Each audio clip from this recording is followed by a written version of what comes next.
영장 심사가 열렸던 서울 서부지방법원 폭동 사태에 대해 저희가 좀 짚어보도록 하겠습니다. 난입한 지지자들 김을 막 파손하고 경찰을 때리기도 하고 경찰이 많이 중상까지 입었다고 하는데 이 부분 이분들이 이제 어떤 처벌을 받게 되는 겁니까? 네, 이제 이게 참 이런 상황을 저도 이제 보는 게 처음이라서 좀 당황스럽긴 했는데요. 이제 가장 1번으로 적용할 수 있는 범죄는 이제 특수 공무집행 방해죄입니다. 당시 이제 경찰의 공무집행을 방해를 했고요. 당시 이제 그 영상을 보면 이제 위험한 물건을 휴대한 경우도 이제 보였기 때문에 이런 경우에는 특수 공무집행 방해가 이제 성립이 될 수밖에 물건을 들면 특수가 붙는 거죠. 그렇죠. 예. 그리고 이제 서부지법 건물 청사 내부로 이제 들어갔기 때문에 이제 공용건조물 침입 혐의도 이제 적용이 될 것으로 보이고요. 예. 마찬가지로 이제 위험한 물건을 휴대했다면 이제 특수 공용건조물 침입죄가 이제 성립이 될 수가 있습니다. 그리고 영상을 보면 이제 서부지법 안에 들어가서 그 법원 안에 있는 기물을 파손을 하는 이제 영상이 확인되실 텐데요. 이런 경우에는 이제 공용 물건 손상죄가 적용이 되는 것이고 마찬가지로 이제 물건들을 활용했다면 이제 특수 공용 물건 손상죄가 적용돼서 혐의가 이제 가중되게 됩니다.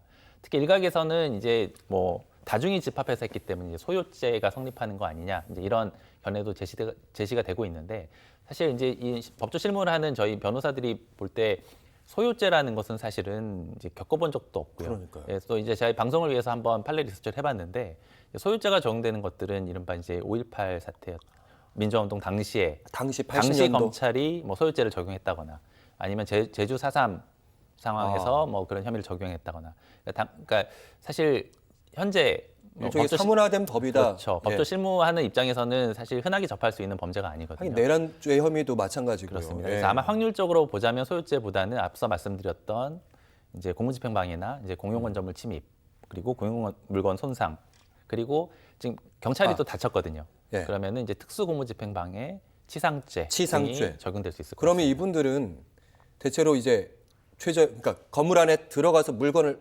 부수고 이런 분들은 어느 정도의 형량을 생각해 볼 수 있습니까? 이제 지금 말씀드렸던 형량을 다 더해 보면 꽤 높은 형량이 나올 수밖에 없습니다. 이 특수공무집행방해죄 같은 경우에는 이제 치상 혐의까지 적용되면 뭐 3년 이상 유기징역에 처할 수도 있는 것이고요. 3년이면 집행유예도 안 되는 거 아닙니까? 그렇죠. 근데 이제 이런 범죄가 적용될 수 있다라는 건 이제 이론적인 부분이고요. 이제 수사 과정에서 아마 혐의가 이제 확정이 될 텐데 이제 여러 가지 혐의가 모두 적용되면 제 생각에는 꽤 높은 형량이 나올 수밖에 없습니다. 실형이 나올 확률이 그렇습니다. 높다. 특히 지금 이제 경찰에서 이제 주로 가담되어 있는 사람들에 대해서는 구속 수사하겠다라는 입장. 66명인가 구속 영장을 신청했더라고요. 그렇습니다. 네. 구속한 피의자에 대한 형사재판에서 나오는 유죄의 결과는 높습니다. 낮은 형이 나오는 경우는 극히 드물기 때문에 아마도 제가 말씀드렸던 이런 혐의들이 상당 부분 수사 결과 확인이 된다면 꽤 무거운 형이 지금 나올 수밖에 없는 상황으로 이해됩니다. 알겠습니다.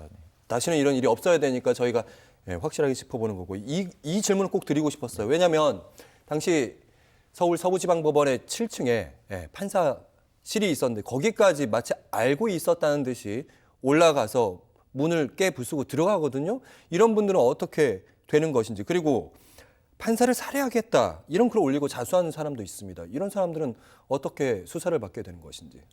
네, 이제 법원 청사는 이제 공개된 장소입니다. 뭐 이렇게 안내를 하기도 하고요. 따라서 이제 영장 담당 판사실이 어딘지를 확인하는 것은 그리 어렵지 않았을 것입니다. 다만 이제 그렇게 공개하는 이유는 이제 그런 침입까지 예상치 못했기 때문에 이제 공개가 되어 있는 것일 거고요.